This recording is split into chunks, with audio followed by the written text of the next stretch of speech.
अस्सलाम वालेकुम बच्चों। तो हमने पढ़ लिया था क्रोनिक किडनी डिजीज़ के पेशेंट में हम क्या क्या करते हैं।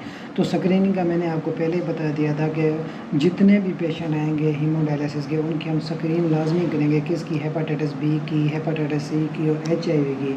लेकिन जो हेपाटाइटिस बी मोर इन्फेक्शियस होता है देन हेपाटाइटिस सी और HIV से। जो हमारे पास जितने भी हमारे पास डायलिसिस के सेंटर हैं वो हेपाटाइटिस बी पॉजिटिव पेशेंट ही आते हैं।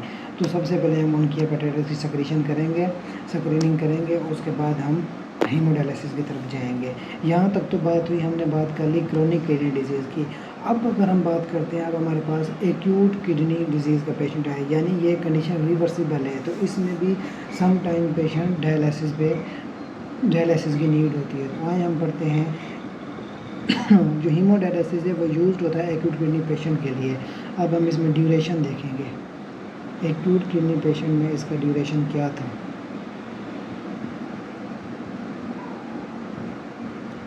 इनिशियली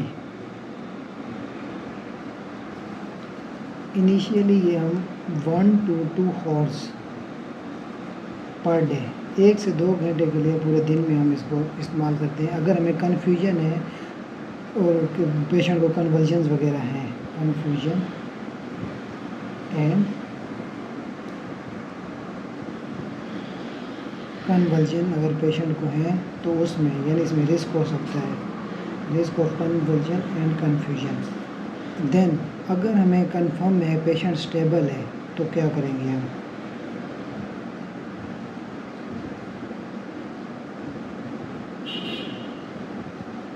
स्टेबल पेशेंट में हम इसको लगाते हैं 2 से 3 हॉर्स पर डे, या फिर 4 से 5 हॉर्स भी हो सकता है अल्टरनेट डे।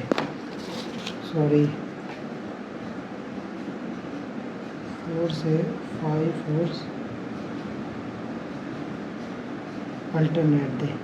तो ये चीज़ आपने लाजमी याद रखनी है। अब इसी के हम एक्यूट किडनी में जो रूट हमारे पास लार्ज बोर होता है या फिर डबल ह्यूमन कैथेटर इंसर्ट की जाती है।